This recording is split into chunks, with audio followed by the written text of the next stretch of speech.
Now we're ready to finally make a candle. Let's go. Let's make our first candle. We're going to use the double boiler method. I'm going to switch the gas on. I'm going to check the water level on here and making sure that the water touches the base. With this water heating now, I know some of it is going to evaporate, so I'm going to top it up just to cover the base. And so while it's melting, there's still enough water during that entire time. You don't want to overfill water in here because it will splash and then splash out and mess your area. You don't want to do that.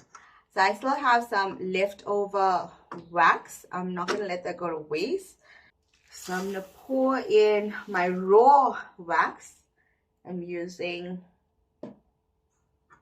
the refined paraffin wax. We're just going to make an unscented vessel candle.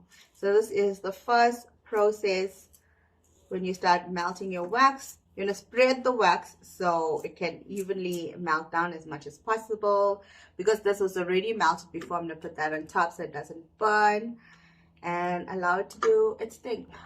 A silicone spatula works best. You can use a stainless steel spoon, but in my experience, I found that the silicone works absolutely best. So let's let this sit for a while the water heats up there. In turn, it's going to heat the wax and start melting it.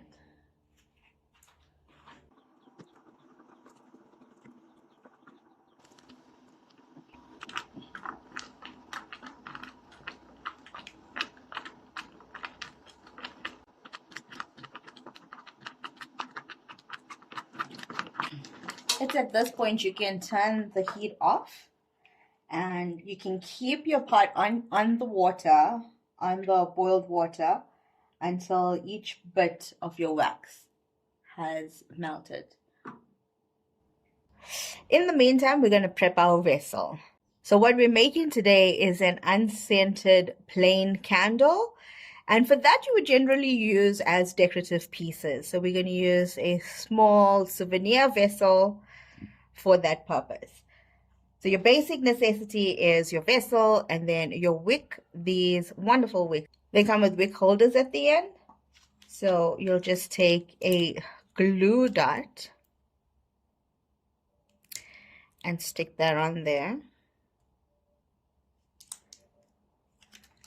And with your heat gun, you're going to heat gun the vessel because you're pouring warm wax into a cold vessel. The wax is going to get colder faster.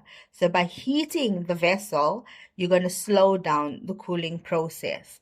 This will allow your candle to shrink less, cool down slower, so it can cure more effectively.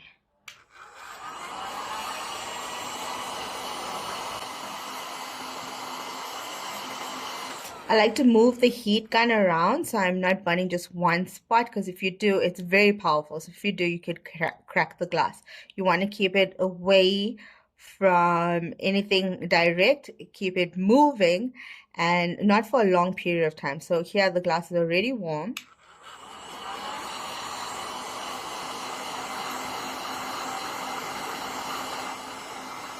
Just a little bit more, that should do it.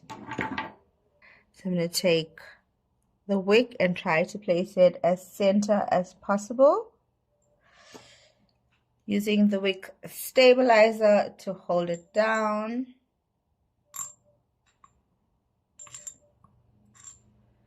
And then I'm going to lock it in so that the wick doesn't collapse in there when you pour in your hot wax. You're welcome to trim this part because it's just going to be in the way. So if it's going to make your working area more comfortable, you can definitely trim it to about there. And keep these for later. If you have a long enough wick, don't throw them away. Keep these for later. You never know when you can use them. But make sure you keep all the sizes together. The mouth of your vessel is not that wide, so you need a comfortable pouring spot. So I think that makes it very comfortable. I just want to center it there. Press it down. Now it's perfectly centered and we're ready to pour.